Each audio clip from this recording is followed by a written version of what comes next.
There on yours, as I said, this is a different student, another class. So when it comes up, you want to click insert, and we're just going to kind of walk through this so you have an idea of what this looks like. You don't have an insert on yours? No. We have update, copy, link, unlink, delete. It actually says we should have an insert button, we just don't. Come over here and let's see. Check these other ones. Keep going. Reminders, basic reports. Click that again and see. Because what you're looking at is a listing. Okay, so maybe they have not set up, but this is what it's going to look like, and I'll just walk you through this quickly. I just asked them to set your class up, and you were actually just putting the program into the eclas system yesterday. So they may not have this open yet for you to insert case logs, since you don't technically start until August 17th. So I'll quickly walk you through this. And if any of you have questions on this, either now or later, since it's going to be a week or so before you use it, please feel free to contact me. I'm always open to questions. This is what your case log screen is going to look like when you need to insert the information. And as you can see, you want to fill out, the period will come up. This student has been through all 9 of them, but for your first one, it'll pull up and it'll say 817 to whatever. The rotation, you'll be able to pick, and for all of you, for the first one, it's going to be one of those listed under core, and you'll know what it is at that point. Clinical site will be the name of the facility, of course, your preceptor, setting type. You're going to want to fill out as much of this information as possible. Let's see if I can get this to go down. You have underneath that the patient demographics, your general information. Make sure you fill all that in. And down below, you're going to see it says clinical information. Please check all of that information. It's very important. Because when it comes to graduation time, I have to pull a report, and they look to see if you have done enough of pre-op, post-op, inter-op, wellness, chronic care, all of those things you are required to have done a certain amount, percentage or a number. And so it's very important that you put that information in, so that when I pull a report on you, it's going to show me what you have. And you're also going to be able to see that for yourself. I'll show you that in a minute. Diagnoses and procedures, again, you can put in the code, etc. there. Competencies, you need to go down and look and check any of these things. And as I said the other day, you might be in pediatrics, but mom might say, well, gee, he's got a rash. Okay, well, technically that could fall under dermatology.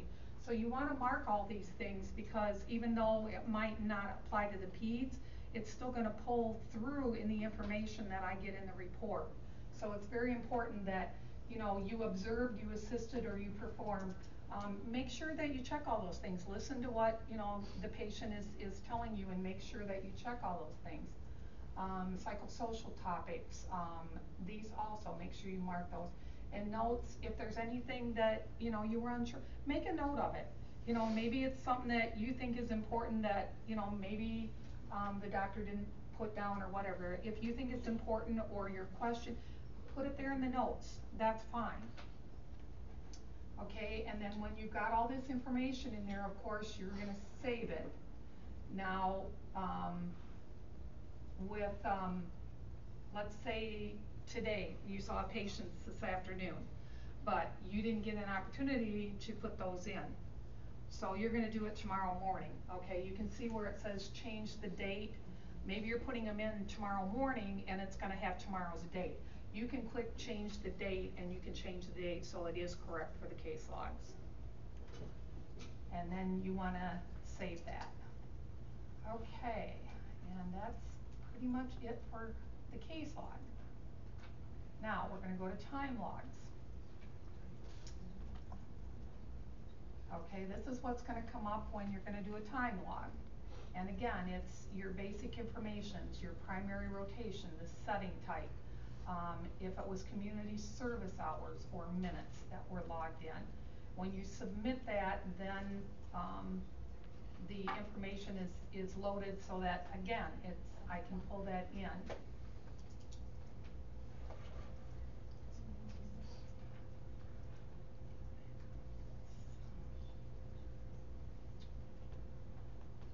Okay, we're gonna go to evaluate, and this is where you're going to fill in, and these are gonna be the forms that you're gonna do for every rotation. Student evaluation of the clinical rotation form. This you're gonna fill out on the clinical site. This is gonna be something that you're gonna turn in at the end of the rotation. Again, this one also, preceptor. You're going to fill this out on the preceptor. Now this isn't something the preceptor sees. We'll see it and you'll see it. So please be very honest when you fill this out, because it's information that we need to know. And under myself, this is a student mid-rotation self-evaluation, which you are expected to turn in midterm. So generally what we ask is you can send in the whole thing when you fill it out midterm, mid the rotation, or you can just, send us the first page and you can turn in the full rotation form, the evaluation form with your EOR papers. All these forms are expected to be turned in at the end of each rotation. So it's really important that you go in and fill it out, and it's pretty simple. It's just some boxes, as you can see. You're gonna, unacceptable, below exception, acceptable, etc. And you're gonna fill this out on yourself and turn this in to us.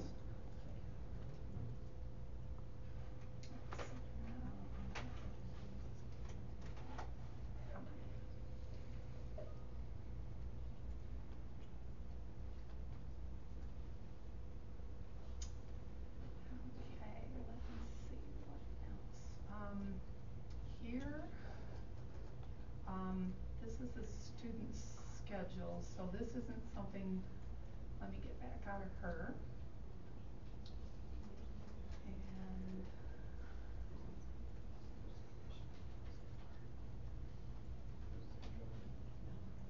okay. As you can see, this is your class. You're all gonna be for rotation 1, of course, it's gonna be a core. And you will see under schedule, when you go to look at yours, you will see as soon as the information is in there, it will show up under eSched under yours. So you'll see who you've been assigned to.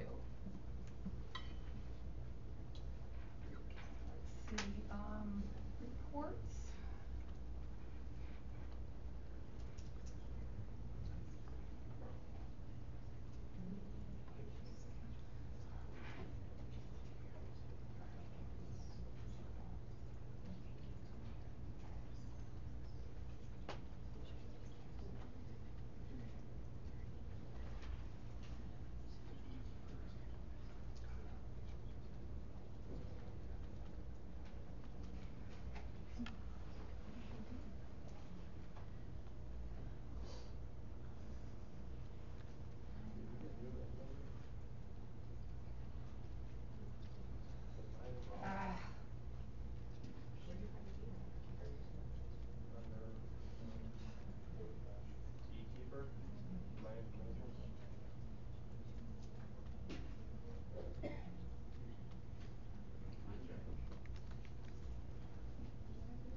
Moon? Yes.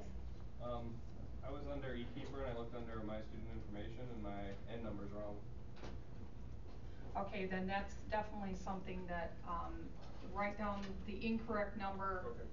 And, then email that information to me, with regards to the incorrect number and what the number should be. Okay, I can figure out what it should be. One four eight four three. I think we're using E number on here. 155 1559. Oh, no, that's the 1484. Oh no, that's Where'd you mine. go? Do you have There mine? we go. Mine says Okay, 1484. this is something else that's going to be under yours. I think. Is yours? I just clicked on 155 1559? evaluate, and you'll see basic reports. And this is gonna be,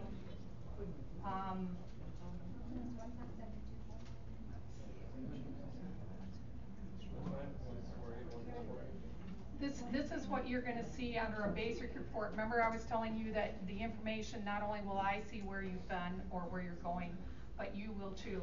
You can see with this student, she went for her first rotation, it was family medicine, there's the dates, there's the preceptor she went to, the email, etc. All that information will be there. So again, if anything comes up wrong, please notify me with regards to that. Let's see.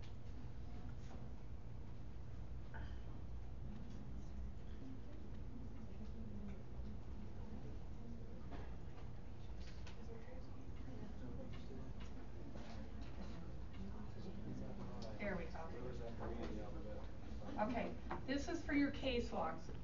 At the end of your rotation, you need to print off all your case logs. You need to turn that in as part of your EOR packet. So, I'm sorry, is that under the reports page still? Or did it go to the that's gonna be under the little blocks here on the side of the page. That's where you're always gonna wanna go, and you're gonna find stuff under evaluate, eKeeper, or eSCED. Okay, that's gonna be your choices. So with this, I believe I pulled this up under eKeeper. I'm sorry, I'm in and out of this program so much that sometimes I forget where it's at. Let's go back.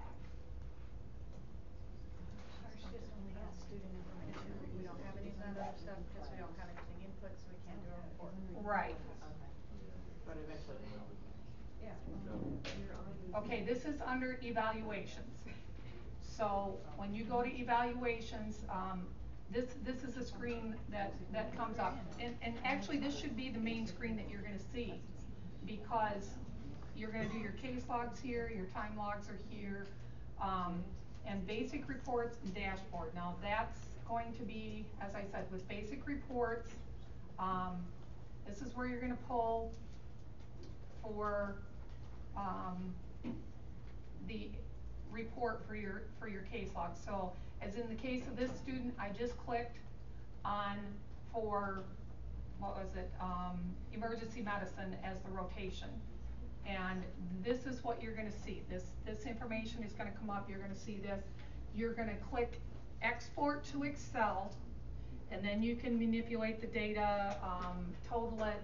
You're gonna find with the time logs, I need you to total the hours, because I need to see that you put in enough hours for that particular rotation.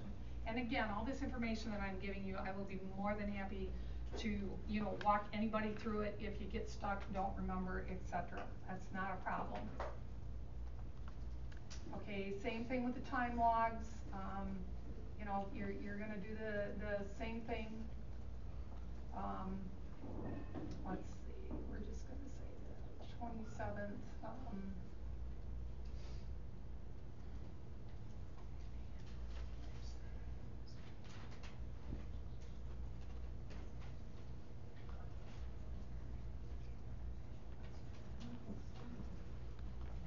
Okay, this is, so far, this is what she has in there for a time log for a couple days. So this is what it's gonna look like, and again, you'll see at the top, you can export it to Excel. So that way you can maneuver the data and have it total the number of hours. Right now, this student has put in 36 hours for total time. The other thing that for EOR, and I'm not sure if your class will have 3 days or 2 days of EOR, but you are given credit to add to the total number of hours that you've got on your time log. So let's say if it's 3 days for EOR, you're gonna total this, and then below it, you're gonna put 24 hours EOR and total it again, so that it shows, so that those 24 hours or 16 hours are added, whatever it is that you get, you add to it for your total number of hours.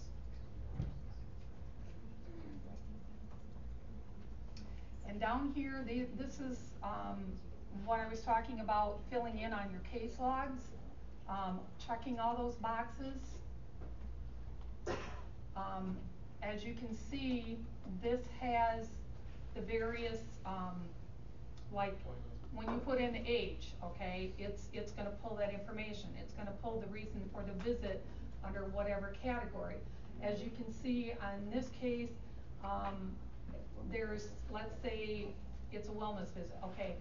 She's required 45, and you can see how many have been done to this point, and over on the far right you can see that there's none needed, that she has completed all those. That's why it's important to check those boxes, because the key competencies measures and the student competencies are both, again, you can see how many are required and that she doesn't need anything to complete.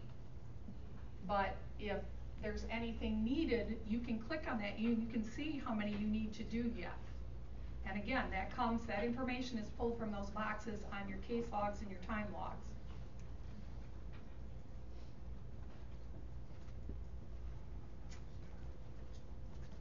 Okay, and I think that's all I have as far as the eclas. The back of your book had the form in for the EOR, and the forms that I was just showing you in eclas, those are on here. Work schedule, that is in the handbook, Dr. Guzman? Yes. You'll find that form in the handbook. That form is expected to be in my office or Mrs. Perkins by the end of the first week. If that schedule changes, it's very important that you send in a revised schedule. And the reason I'm telling you this is the professors can go out and do site visits. They are required to do so during your first, is it 6 or 7 rotations. And what they're gonna do is they're gonna ask myself or Mrs. Perkins for your work schedule. And they're gonna go by the work schedule and say, oh gee, I can go out there on Thursday, you know, she's working from 8 to 5. Now if they show up and you're not there, they get really upset at me because, well, are you sure that's the schedule? Yes, I am, that's all I have.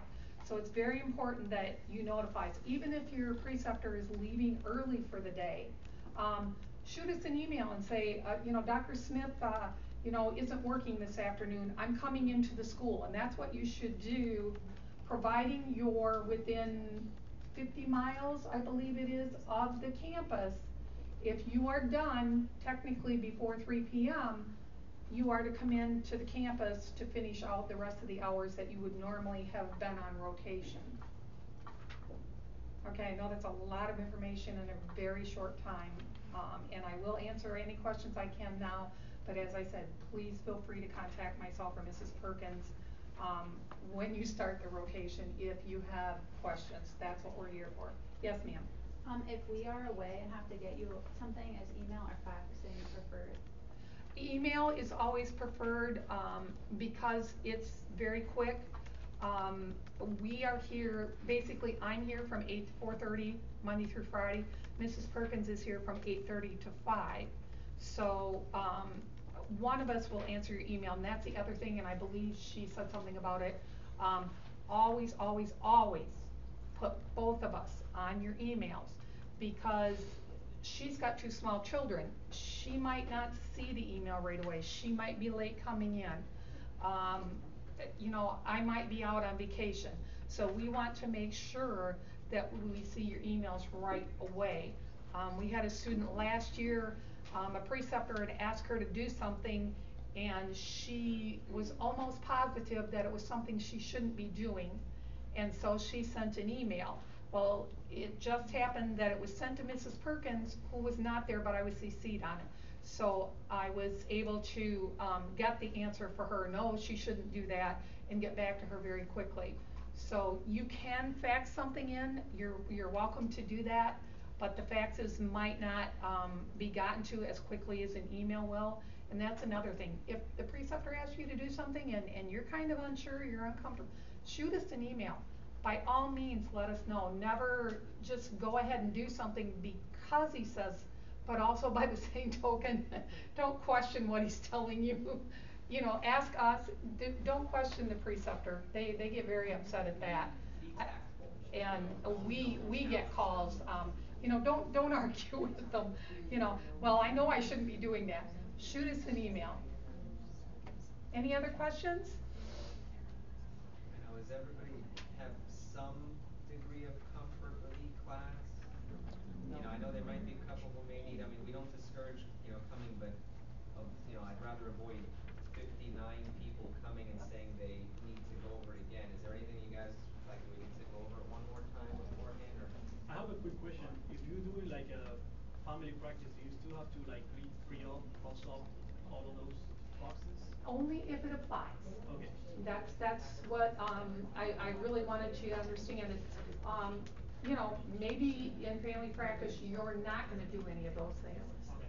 Just check the boxes that apply, but, you know, maybe you're going to do something, outpatient. Some of the family, practices do, what is it, outpatient, Yeah. little procedure or something. You know, gonna remove a mole or whatever right in the office. That's why I said, again, it's very important to look through all those boxes and see if, you know, any of them apply. If they don't, then don't worry about it. Okay. Yes. Since we can't see that, would you mind bringing that page up again, so that we know like what the competency boxes kinda are and everything, so we don't. Under the case log? So, and then a question that was posed to me was, well, is there some mechanism by which they can kind of practice putting something in where it's, you know, they can, before the first rotation? And that's the problem, until they get this on the screen, actually, well, I'll show you something quickly. As soon as you can get in there, I don't know.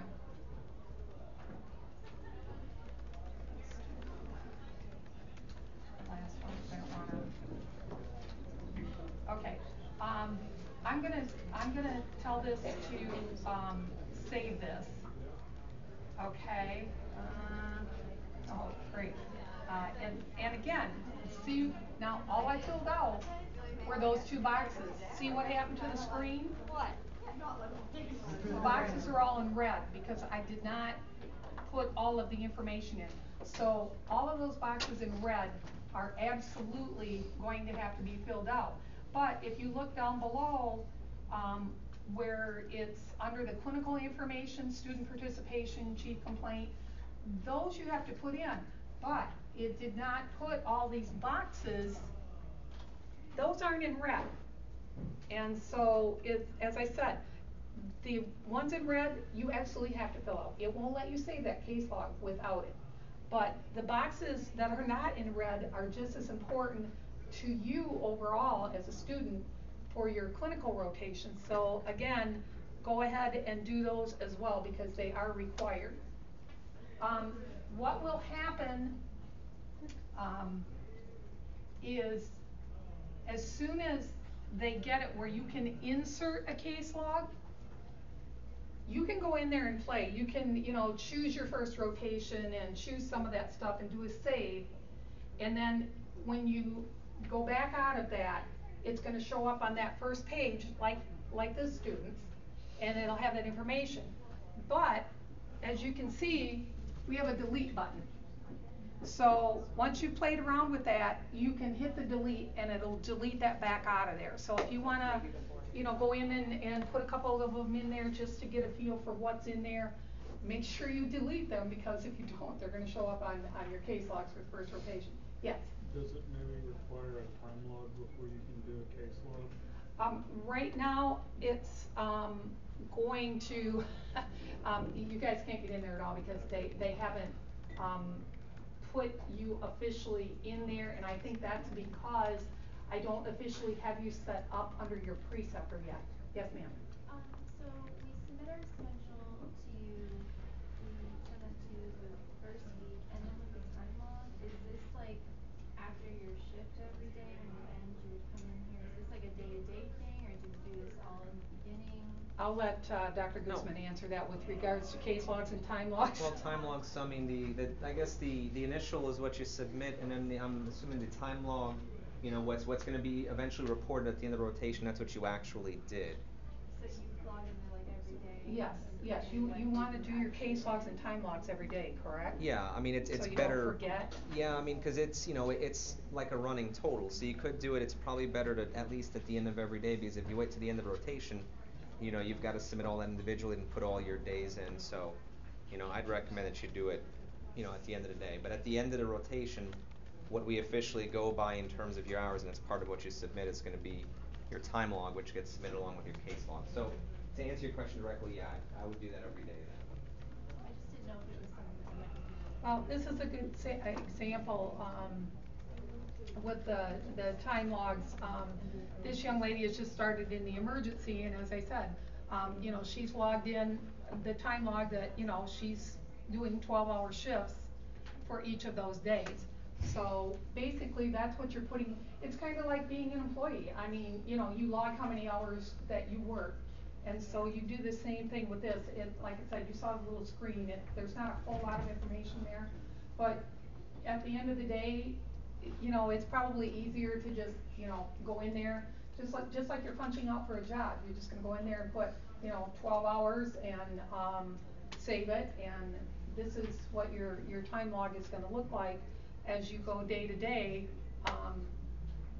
for your rotation. So for the schedule, we email this, we fill this out Yeah. and email it. By the end of the first week, that gets submitted as your proposed schedule. But Right. it's the proposed schedule for the whole 6 weeks, it's Yes, not yes. week by week, cause But like now- in the ER, wouldn't it be? No, it's, we want, that's why I'm saying if it's revised, the schedule, form needs to be filled out for your complete rotation. But again, if that changes, you know, say the next week, well, you're gonna do 2 hours less on Tuesday and 3 hours more on Thursday, then you send us in a revised schedule noting that. Okay, and you just use the same form but put revised? Yeah. Yes, Alright. yes.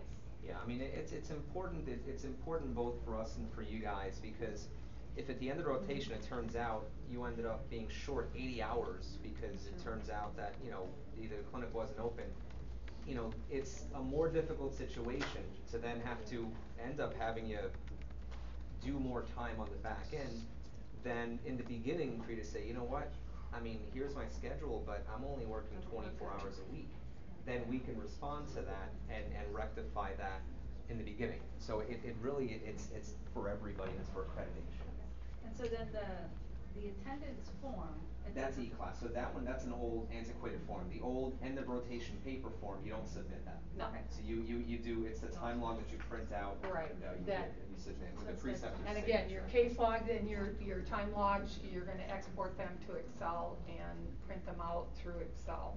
Cause I'll tell you what, if you print them, if you just hit print with this, you're gonna get a piece here on this page, and you might end up with 30 pages with, you know, a word or a number on every page. So always make sure that you, export it to Excel before you try and print it off. That form that we have to submit the first week, is the preceptor the one who fill that, or we fill that? No, I mean, ultimately, you in concert with your preceptor figure out what your schedule's gonna be. But, you know, it just, you know, usually you'll fill it out, but it's after asking preceptor, what am I working, what are my hours going to be? If they ask you, I don't know, what are your hours supposed to be?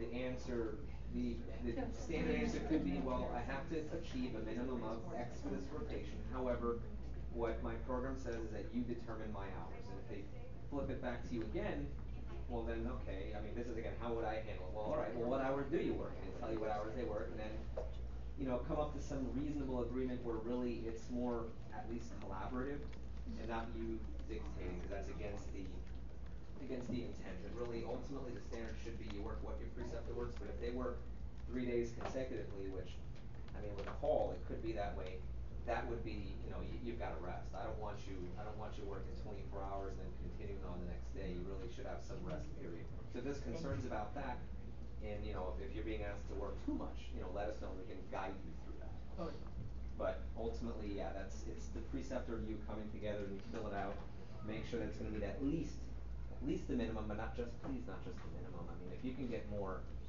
this is where you learn. The more exposure you have, the more you're gonna learn.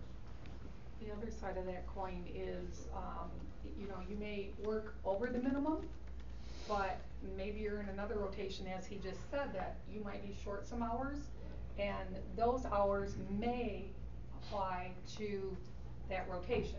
Not always, but once in a while. So, working a few extra hours if you can beyond the minimum, can benefit you possibly down the road. So it's never a waste to, try and work the extra hours. Yeah, I mean, and again, that's how when we have individual case by case, when there's some sort of shortage or situation, we have to figure out a way where we can justify to our PA, if they ever audited and looked at your file, how we determined that you had sufficient exposure and that you met the requirements that we set for you.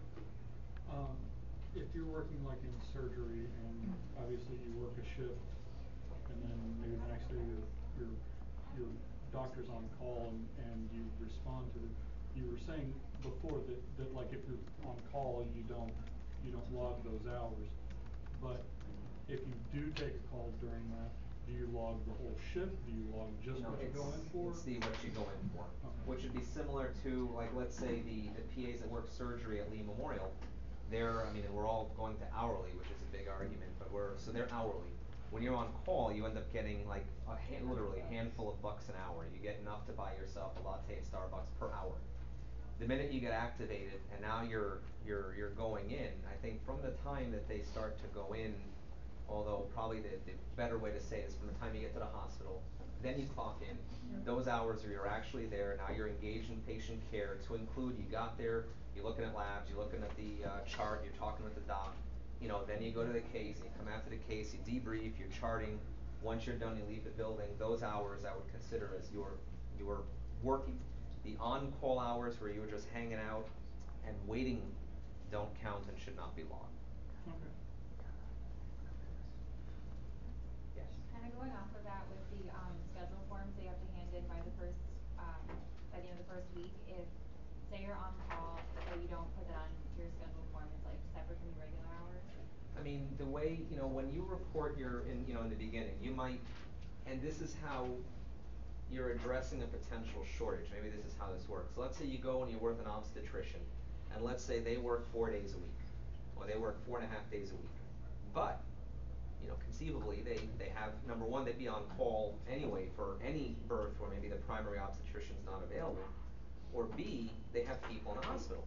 So if you put down, you know what, I work from 8 to 5, Monday through Thursday, I don't work Friday, we're gonna be like, this is gonna be short. The way you address that is if the preceptor says, yep, I'm on call these weekends, I'm on call these days, you can then put down on call, on call, on call, and in the notes say, I understand that the hours are short, my preceptor's on call these days, we anticipate. Notice I said we, not you, because you talk to your preceptor, says, yeah, you could probably depend on being in the hospital 8 hours on a given weekend. I anticipate being able to meet at least the minimum due to these on-call hours. So then you won't get a phone call from us saying, we can't leave you in this rotation. So that's how you would put on call, but again, remembering that on call won't count as patient contact hours unless you actually had patient contact. And if you do go in, again, that's where the revision comes in. Like, let's say, as Dr. Guzman said, you're on call. Well, you get a call at 2 in the morning that he's going in to deliver. So then you do a revised schedule and you put, you were there from 3 in the morning to 6, because technically those count as hours of, clinical training, because you actually were participating. Okay, so in addition to filling out this schedule form and revising that after you go in for on-call or after you stay in longer than anticipated, you're also going to log it into this computer system? Yes. Okay. Yeah, but again, the intent is really to make sure that you're getting enough exposure. Really, in the end, it may seem whatever it seems, but in the end, truly, you know, we have an obligation to you, an obligation to make sure that you're actually getting exposure. In the end, if you don't, and, you know, if we were aware of it and you don't, and we don't do anything about it, it's our fault, and literally, and our fault due to our PA. If the flip side happens, you know, again, we're telling you that you also have to be stewards of this and make sure that you're getting enough, and if you're not, it's your duty to let us know. You know, cause in the end, we're trying to produce a competent, excellent PA, and if you're not working, not getting exposed, you know, it's probably not gonna happen. Books will only get you so far, and you'll see now in the next year how much more you'll learn just by being there, touching people, and filling in the gaps of what you now realize you didn't know, or reinforce, oh my god, I learned something, I really did. So. Okay, thank you. The other side of the schedule is the fact that we know where you're at, and perhaps some of the preceptors that we've used for a long time, all of a sudden, Dr. Smith decides, gee, you know what, I'm getting to the age now, I kinda like to take Friday afternoons off and play golf. So, all of a sudden, that doctor that's, you know, given the student 50 hours a week, you know, your work schedule comes in and it's like, wait a minute, what the heck happened to this? So, that's important for us to know too, because then Dr. Guzman's gonna take a look at that and go, I think I know, I need to go visit him, see what's going on, because my student's now not gonna get enough hours, that type of thing. So that's another thing why it's really important for us to see the work schedules, because, you know, if we all of a sudden notice that, you know, it's changed, drastically where you're not gonna get enough hours, then we can always make arrangements to say, maybe if it's family medicine and he's not gonna work Friday afternoons, we can maybe put you in another practice that would take you for the Friday afternoons. So that's why it's important to us to know the schedule changes, so that we can make sure that you're gonna get the number of hours, cause you certainly don't wanna have to come back after graduation and you know, make those up. So that's another reason why it's really important. Yes, ma'am? If it's, I understand what you're saying, like if you stay late or you do a rotation.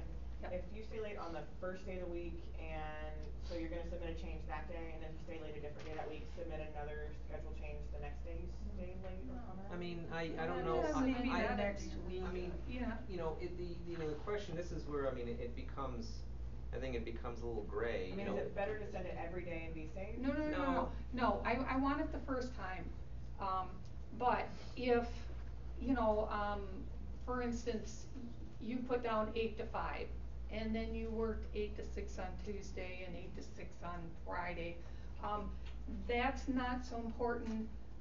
It is in the final, and when you send in your final attendance sheet. So I'm logging that on eclas, but I don't need right, to send a physical but schedule change? the only reason you're gonna send in a new revised work schedule is if you're not gonna be there between the 8 and 5, like let's say, So you only know. if I'm missing hours, not if I'm adding? Right, Okay. because if you're gonna be there between 8 and 5, that's what I need to know. Not that I don't need to know that you know, are putting in extra hours, yes, we do. You can just add that But, the next time you make a change. right, I'm looking for, well, doctor's gonna be gone all day on Friday.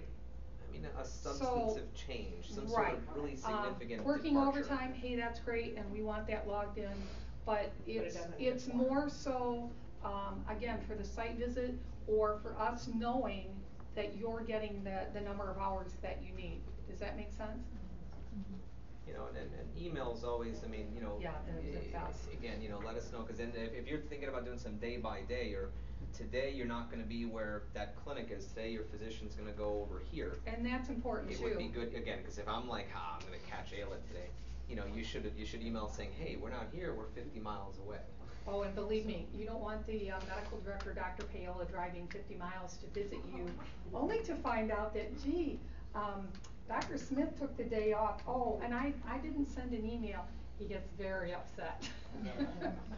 So he comes to visit too? Yes, all our professors take turns visiting sites. You will each get 3 visits from various professors. They will generally not notify you. Again, that's why your schedule is important, because they're gonna come and ask me for it on the day they decide to come and visit you. So again, what Dr. Guzman's saying about, you know, you might be at the practice for the morning, but you're gonna be at the hospital for surgeries during the afternoon or vice versa. You wanna shoot an email that says that, If you that's know. routine, do we write it into our schedule to say like always on Yeah, here, always yeah, on? and, but, you know, if it's changed, you know, just shoot an email, because then what we do is we print that email, we're gonna stick it in there behind your schedule. So if they decide to go out, we can say, oh gee, she said that she's not gonna be at the office, they're gonna be at the hospital all afternoon. So that professors can see you guys are following protocol, and then they can, do their site visits accordingly. One quick question. Let's say hypothetically I have a schedule from 8 to 5, and Mhm. then that day, I mean I submit the entire week to you, saying I have a schedule 8 to 5, and then I stay from after 5 I stay. Now I will put it in there and I'll send it to you, correct? No, you don't have to send it. If your schedule says 8 to 5, then the professors, let's say, Dr. Guzman's gonna come and do your site visit, he's gonna come between 8 and 5. Okay. So it doesn't matter if you've stayed overtime. Where it does matter, yes, you are correct. You wanna put that in your time log, because that does matter for the amount of hours that you need to accumulate for that particular rotation. And it's in the handbook how many hours you will need for each of those rotations. But basically, we want your quote general schedule. This is where I'm gonna be Monday through Friday. These are the general hours I'm gonna work.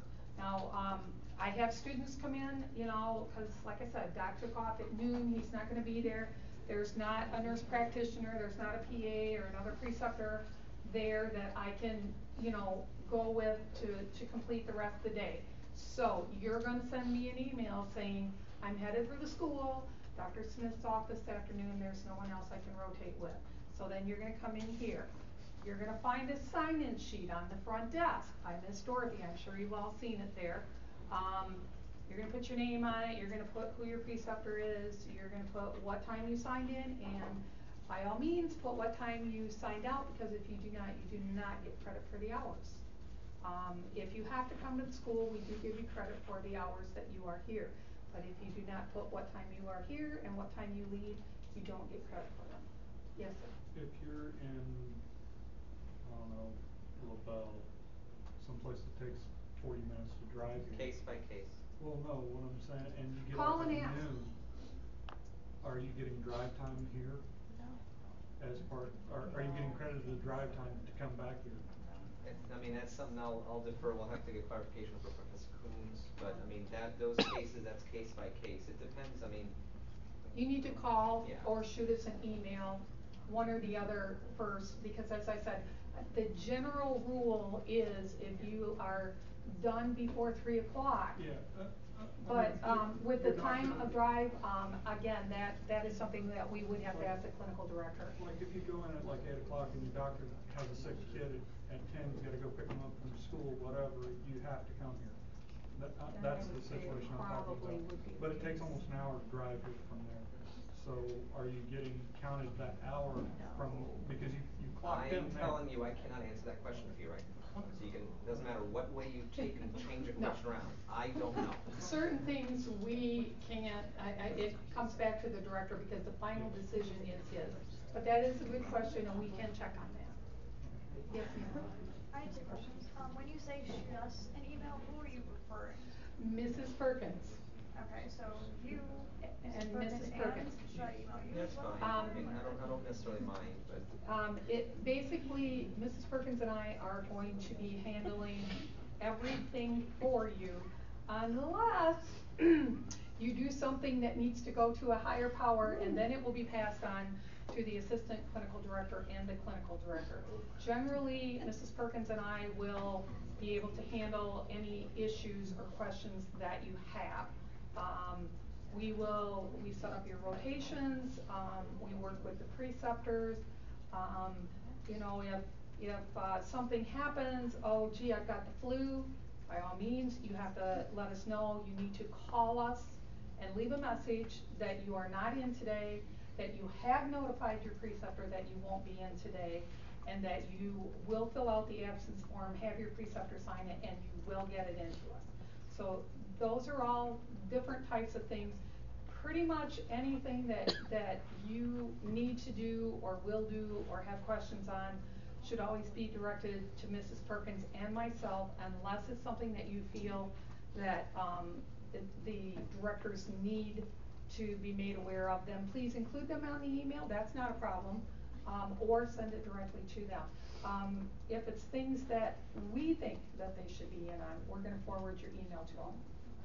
And then my other question was, like, let's say you're in the office from 8 to 5, and then you have to stay until 7 charting or filling out other paperwork. Do you count those extra I mean, 2 hours? if your activity is directly related to patient care and it's an activity that your preceptor engages in, like, you know, again, family practice, stack of labs, look through labs, flag abnormals, call the patient, that to me would count because you're doing, you know, you're doing what you would be doing if you're actually working. This is training you to actually do the job. So if you're engaged in a patient care related activity with your preceptor, then that counts. So even though they take the last patient at 4 and the office hours say 4 o'clock, your preceptor's always there until 6, you're always there with your preceptor until 6, which means that then if you list that, I mean, if you know that they're gonna be there till 6, and if I come knocking at 5:55, I expect that you're there. I once drove to Miami, I got there at 4:55, and the student had left 10 minutes prior to that.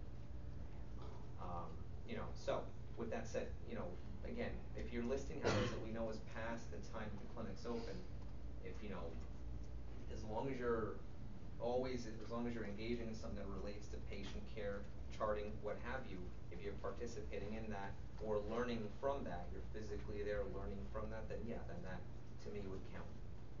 But generally speaking, like I've told you, in order to avoid the questions and situations of having to come back, because, you know, in theory you are subject to come back even if you're out of area, you know, I would really implore that you figure out from day one and figure out with your preceptor, you know, what, you know, alternative plans would there be if your preceptor's not available? Is there someone else, particularly in that practice within the same corporate entity, that you can go with? Because if it's another entity, then we have to be careful on that situation, and it may not be possible because it's liability concerns.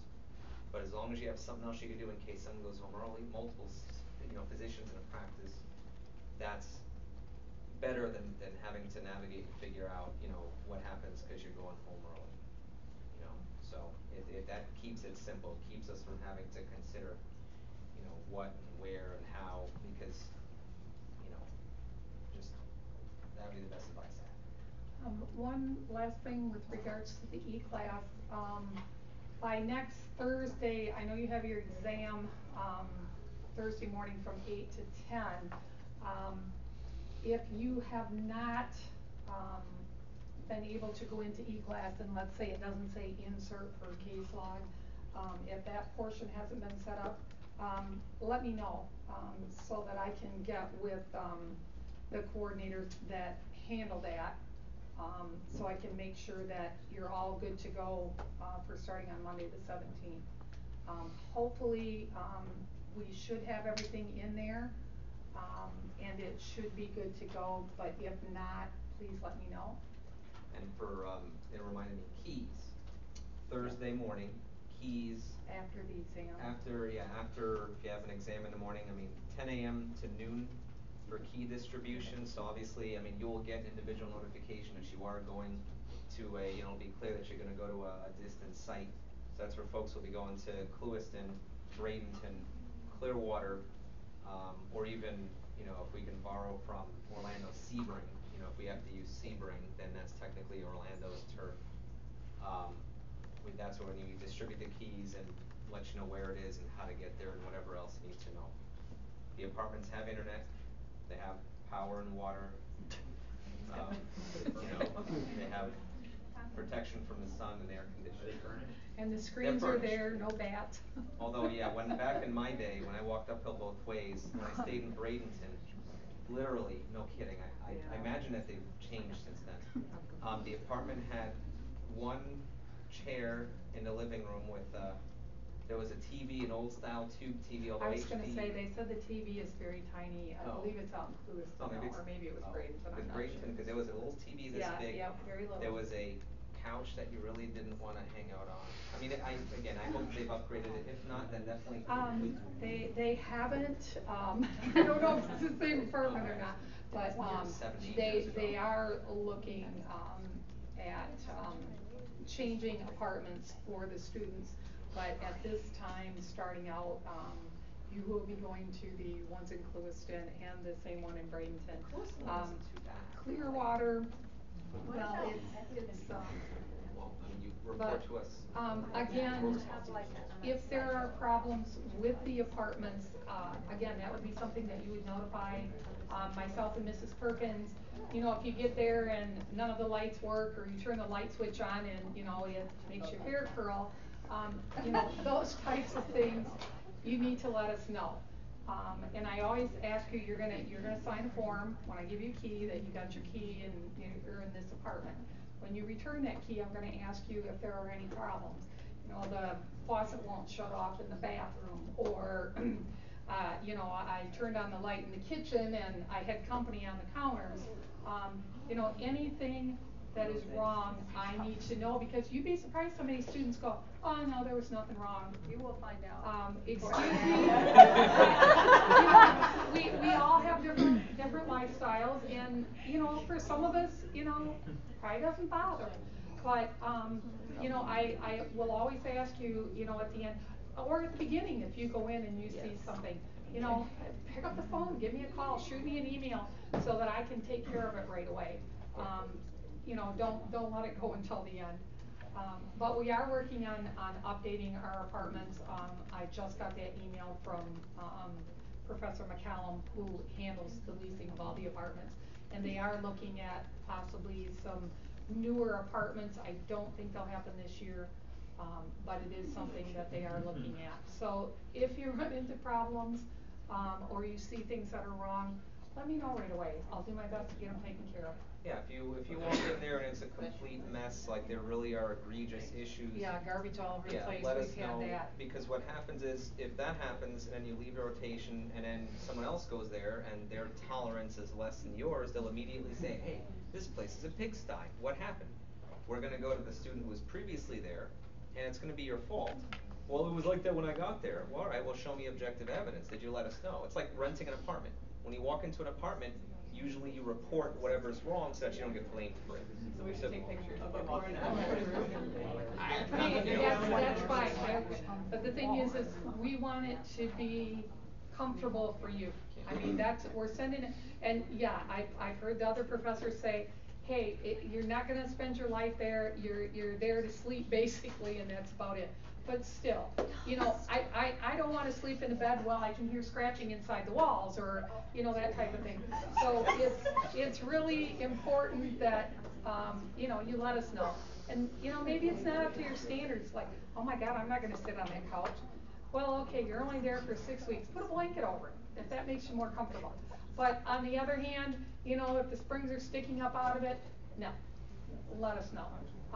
Those types of things. We will do our best to, you know, try and make it, comfortable for you without, them having to go in and replace something, unless it really needs that. But that's why I need to know, as Dr. Guzman said, we had another student that just came out of the apartment in Bradenton. He said, oh my God, he said, the refrigerator still had moldy food in it. The trash bag was sitting on the floor. You know, to him that was unacceptable. To me that would be unacceptable. Somebody else, they might have just went in there and threw all the food out of the fridge in a bag and taken it out. It wouldn't have been a big deal to them. But it just depends. So if it's something that bothers you, let me know right away. Yes, sir. Quick question, when we go to those apartments, we assume that we need everything, like cleaning products, brooms, everything? Or is there There was a vacuum. I think you want to check. As far as soaps, personal things, you know, like doing your laundry or whatever. Yeah, you're gonna assume you want. I mean, it's like going to stay in a hotel room. They might give you this much shampoo, but if you're gonna stay there, you know, for 6 weeks, you're gonna need more than that. So basically, the apartments are furnished as far as furniture. I don't know, bedding. I think bedding you bring your own, I think. Bedding, you bring your own towels. It'd be, you know, like if you're gonna go stay in a cabin, you know, there's a mattress on the bed, you know, and there's a chair and a TV and a refrigerator and stove and everything. And dishes, I think dishes are there, some, but, should be, but again, when you get there, you know, if it's not, you know, oh gee, there's no skillet there, go to Goodwill and buy one, or go to Dollar General or But something. otherwise, I mean- But yeah, basics should be there, but again, kind of think of this like a log cabin. You need to bring your bedding, your towels, your soaps, whatever you would need, that you would use on a regular basis, you're gonna wanna bring in there. Yeah, and between rotations, they are cleaned, maid service goes in and cleans them. So, you know, so it shouldn't, I mean, it shouldn't Well, be. actually not every rotation, they Is it only just do it. usually? No, not every rotation, there's a schedule, I think it's maybe in my first rotation. I have to check the schedule, but. Okay, any other questions? Again, as I said, if you have any questions, basically you have become Mrs. Perkins and my class now, with regards to your clinical rotations. So if there are questions, I handle eclas. Mrs. Perkins does all your credentialing. I do the setup. I work with our legal department and I do the affiliation agreements and the setup of any new preceptors. And I know that some of you have brought us new preceptors. That's always something we truly appreciate. However, never ever ever call a preceptor and ask, hey, will you take students? They get very, very upset. And if you've happened to call a preceptor that we already have set up and say, would you take me? I get a phone call and they say, why are your students calling me? If there's somebody you want to possibly think that maybe isn't a preceptor, you'll find a request form, which will be going out soon for your class. Will be out on the front desk by Miss Dorothy. You're welcome to fill it out and give it to me. I will be more than happy to check on it and see if indeed it is a new preceptor. You also have to be careful about stepping on other campuses' toes with preceptors. I know that some of you do not live in this area and want your rotations to be elsewhere. Again, you're welcome to fill out a form, but if I find out that Dr. Smith is already a doctor for Orlando, 9 chances out of 10, no, you're not gonna go there. Understand, we all work very closely together from the other campuses. And if you give me a form for Dr. Smith and you mark that he's a new preceptor, I am still going to contact the coordinators at the Orlando campus and say, hey, I have a PA student who'd like to rotate with Dr. Smith for family medicine for rotation 2. Is he one of your preceptors or can I set him up? So know that you might mark that he's a new preceptor knowing that he already takes NOVA students. Please know that I am going to check to find that out before I go any farther. If it is a new preceptor, they're going to say, nope, he's not one of our current ones, go ahead and set him up. Then you do have first option to go to him. But always know that whoever you want to go to, don't make a call first. I had a student do that with this class, the current class. She went ahead and spoke with a couple of derm facilities. And then I checked, as I said, I sent an email to my counterpart and said, hey, I have this student that would like to, you know, go to Dr. Smith's office for dermatology. And it just happened that in between her getting that email and getting back to me, that facility called and said, well, we've got this student coming, we can't take your student. Well, let's just say that my counterpart was a very unhappy camper because she said, why'd you bother sending me an email when you already knew this student was already accepted there? So we don't like to run into those kinds of things because we found when we play nice in the sandbox, they are much more willing to work with us, even if it is a current preceptor for them. On a lot of your electives, you may want to go somewhere else, and if you fill out that request form, they may come back and say, oh yeah, Dr. Smith is one of our current preceptors, but no, I don't have any students scheduled to go there. I can schedule your student. So always keep in mind, if you fill out that paper first, that request form, and get it into me, you stand a much better chance of possibly getting that request filled if you don't go and make contact first.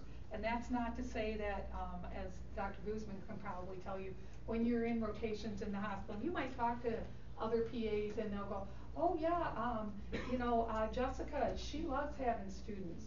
Well, that's a different story. Put Jessica down. Put that in the email when you send the request. Yeah, I talked to Jessica, a PA at the hospital, and she said she'd love to take students. Okay, that kind of talking to a preceptor is different. Yeah. You didn't make the contact, contacting them directly. This PA that you're working with introduced you, and she said she'd love to take students. So you'll fill out that request and you'll send me an email stating that.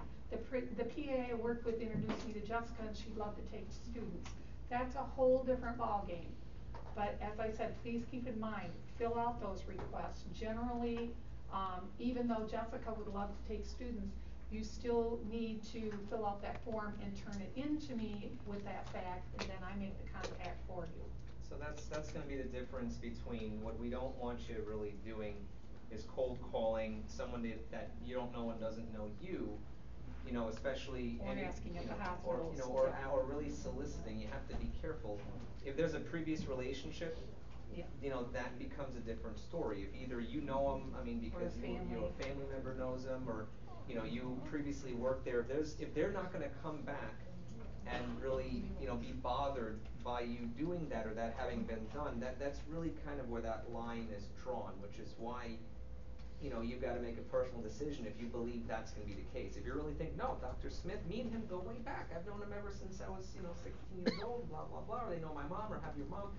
If it's something where it's not going to seem like it's a bother that you're soliciting on your own, because preceptors can get very ticked off if they feel like you're soliciting them and they have no idea who you are. So that's kind of that. If that's helpful in determining how to approach. Otherwise, when in doubt, you give us the information, let us solicit. But if you believe you can get in through a back door and you know somebody who knows somebody, by all means do that. Better yet, give them my information. If they're truly interested, they'll reach out and email me, and if you do it that way, then we know that we're not, that we're not bothering them, they're not being solicited. So I had two questions. One, when you sent out that survey last month about, and at the bottom you said if there are any preceptors interested, should I go and fill out those formal forms, or is that she's mentioned? How do you want to approach that? They requested on that first form we had gotten some names and phone numbers. Does he need to fill out the actual form, or are we good for those that are on those forms? The ones that are on the forms, and I have all your questionnaires. We look at those to see if those are current preceptors. If not, we are contacting them. That's generally how we will do it for the first rotation. Actually, I've already contacted one and she can't take the student for the first rotation. But we do reach out to them, and I do let you know whether or not they can take you for that rotation. Now, if they can't, that doesn't mean that I won't keep them in mind. For say rotation 2, if it was a family medicine rotation you wanted to go to, and I called and they said, well, gee, I can't take them for this because I always give the preceptor the dates, then that doesn't mean, if the preceptor just said, well, no, I can't take the student for these dates, that's telling me that she's not saying, no, I won't take the student, which some of them will come back and say, no, I don't want to take any students at this time, or no, I'm not accepting students. Then I'm going to just cross that off the list. I'm going to let the student know that, they didn't want to take students. But if they say, no, I can't take a student for this rotation, I'm still going to keep that preceptor in mind for you and look at maybe rotation 2 or rotation 3. So I have looked at all of your questionnaires, and Dr. Guzman has for setting up the rotations, and we will contact them. If you might not get them for the first rotation, but we will certainly keep them in mind as new preceptors, because like I said, we always like adding, new preceptors because some of our preceptors are getting up there in age and are taking less students or are, offering less hours, so, it's just that we want to make sure, we don't wanna have to haul you in here for unprofessional behavior and cold calling a preceptor or, you know, having a preceptor call us because the student is walking up and down the hallways in the hospital saying, will you take me, type of thing. We want you to have the rotations you want where you would like them. Now that doesn't always happen, we do our best, and please, understand that, you know, some of these rotations, I may work on 2 months or more to get the agreements in place for you guys to go for 6 weeks. So just know it's, you know, it's generally not cut and dry, and it's not because we don't want you to go there. Sometimes it's a matter of, you know, the doctor will take you, but you can't go to the hospital with them. We've had that up in, is it Orlando? The hospital system up there, we can only do. No, that's Saint, that's in or Tampa St. Bay, Pete, it's, yeah, that area. There was a St. Pete. hospital system up there that has, what, 6 or 8 hospitals, will only allow 2 Nova students to rotate within their entire system of 8 hospitals. So that just happens to be an area that both Orlando and Fort Myers shares. It's kind of a split area, so we are entitled to send our students there, but so are they. But because they have this set up, you know, we have several preceptors up there in that area, but again, if it's a rotation that you have to go to a hospital, it means 1 student, and we might be, you know, we might have 6 preceptors up there in the St. Pete Clearwater area, but we can only send 1 student to that hospital. So these are just some of the little glitches that are behind the scenes that you guys don't see. It's not that we don't wanna send you where you wanna go, or the fact that, you know, we do have preceptors there. It's just little things like that that, prevent us from getting your rotation. So I will always give you an update. Some of you probably will be looking at doing electives out of state. I do start on those a couple of months ahead of time. You will get your forms probably around Christmas time for your electives to choose where you wanna go, and I will start working on those. But again, some of them can take 2-3 months to get it completed. Your last rotation, your little short 4-weeker, I'm still working on paperwork for a PA student that started Monday in Missouri, and I just found out the surgery center that's in the building of the orthopedic office, they own the building, not affiliated. So now I'm working very diligently to try and get that agreement in place. So there's just things like that that pop up. I want you to be aware of it. I will keep you updated. Every time I find something out with regards to something going on, I'm gonna let you know. So I will keep you updated so that you do know what's going on with those. But by all means, turn in those requests, and I will do my utmost to try and fulfill them and get them set up for you. You have a question? Oh, it's kind of more of like personal, so I'll just ask. You can ask in the theoretical. Alright, well, no, okay, alright, so, it actually happened twice. A few physicians, friends of mine and contacts I've met said, you know, I don't know how to set it up, but I know we have this education officer in the hospital or whatever their title is. And the last one I spoke to, she said, well, what date is the rotation? And I said, well, you know, it can be from August to August. And she's like, well, just give me a date, or I can't even do any preliminary. Is that what I should say? Alright, well, I need my school to contact you from at that point and just get her information? Yeah. Yeah, because we actually have a form that we send out, it's called an availability form.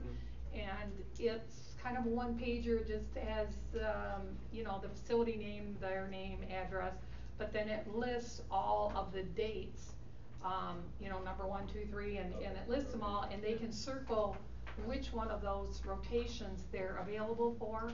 And then when we get that back, if it's a new preceptor, then I will do an agreement and send out to them. But that kind of gives them the information they're looking for to see whether or not it's even gonna be something that they wanna sign up for. So by all means, you know, get the email address, or just have her send an email to Dr. Guzman or myself, and we'll send that out, because it does have all your, I do one each year, and it does have all the, rotations on and the dates. Okay, thank you. And anybody, any person who becomes a preceptor, you know, at least in the emails I send out, I'm very clear, agreeing to be a preceptor does not obligate them to take any number of students at any given rotation. We always ask, even if they circle, yep, I'm available all rotations. We always call We're first still or gonna, email. we're gonna email, we're gonna confirm, so that to make them feel better, saying there is no obligation. I feel like this is an infomercial, there's no obligation, you get your money back, don't worry. But, you know, at least that they're open to the idea, and then we try to confirm. But if you're talking about a situation where they say, we would love to have you, give us the dates and we can set that up, and if it's a time-sensitive situation, if that really is what you're talking about, or if anybody's talking about that, then, you know, I can try to see where I plan to have you in what specialty at what time again, but that's all, it's all subject to change, but, you know, then we can talk about, you know, saying, fine, if you're willing to set, you know, if you're willing to set them up for this rotation, then we can confirm those dates and have that rotation confirmed. We try not to back ourselves too much into a corner though, because of how things can sometimes shift, even for you personally. Mm-hmm. So. That's why we check for each Yeah. rotation, because you might say you wanna go to Dr. Smith's for rotation 2, and something comes up and it's like, you've got an opportunity to go, let's say, to surgery instead of internal medicine, that you'd really wanna go with, Dr. Dale, and we've already, you know, tentatively you said Dr. Smith. Well, although we do have a deadline, and let's say Dr. Dale isn't going to be available on the rotation, but he is available now. That's always something that we can look at too, and make that phone call. As I said, we always check with the preceptor. I mean, they might circle, they're gonna take, one student for every rotation, but we're always gonna make that call, because preceptors are human just like us, things come up. We say your rotations are set in jello, because I could get a call on Friday and you're gonna start on Monday, and the doc calls on Friday and said, oh my gosh, my wife's mother is, you know, just gone into hospice, I have to go now. Okay, well then obviously I can't send you there, so now you're gonna get an email saying, you know, your rotation has been changed, you're going to go to Dr. Smith starting on Monday. I'm sorry, we have to do it, just like, you know, if the same thing happened to you, we would say, okay, go, please keep in touch with us, you know. It's just, it is the way it is, and, you know, that's something that we have to keep in mind, is the preceptors are human too, and things are gonna happen, and it's not that, you know, oh gee, they waited till Friday and now they're changing my rotation. We try not to, we try our best when we set up a rotation that's where you're gonna go, but, you know, once in a while it doesn't work, and we do have to change.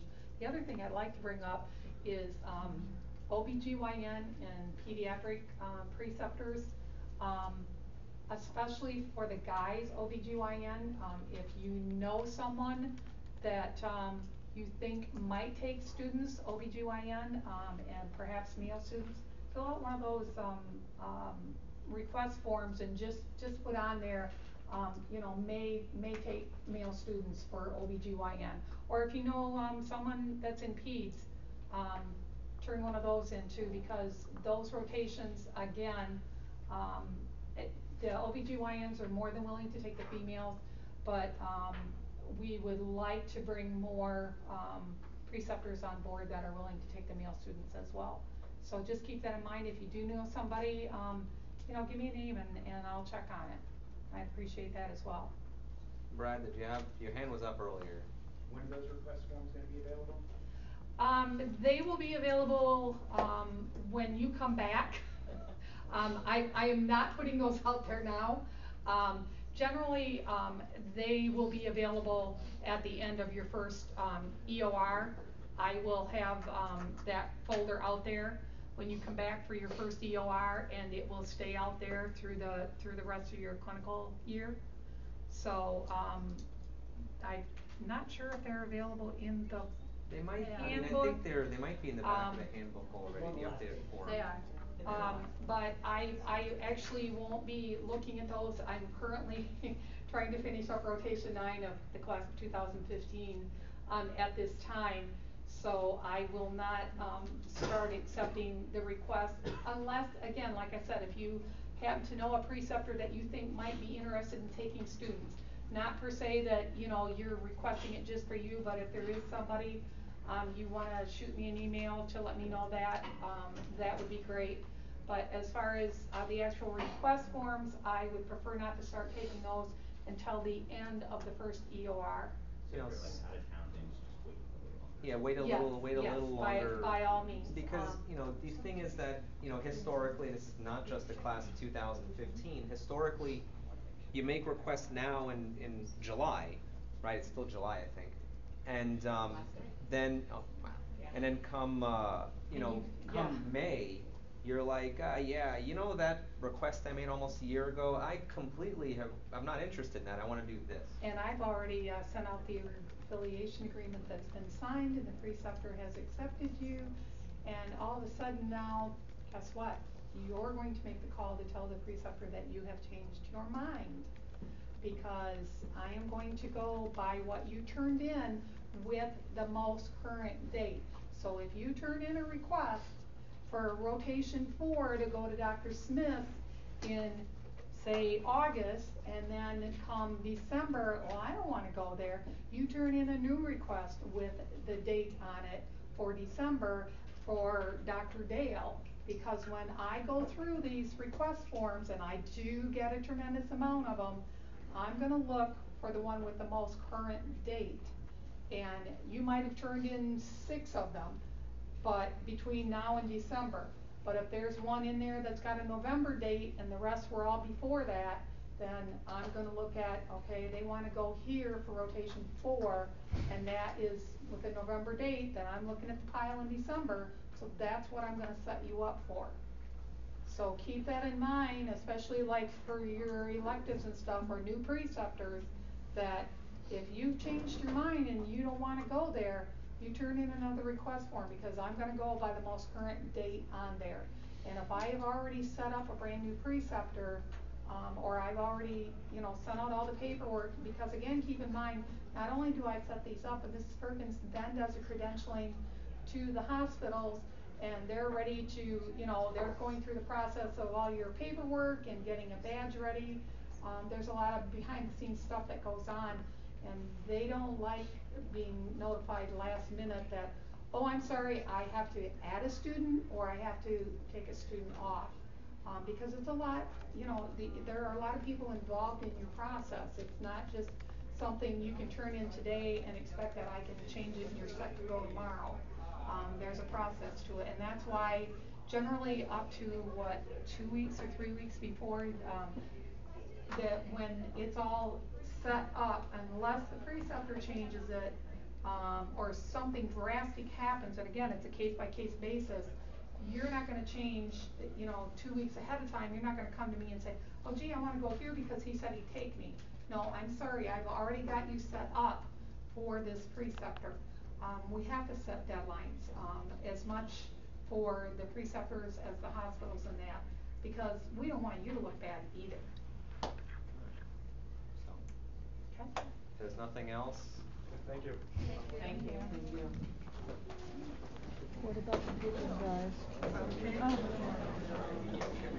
Did we ever get an answer on the pigeon? Like, what is the pigeon? Because Wait, back to the pigeon.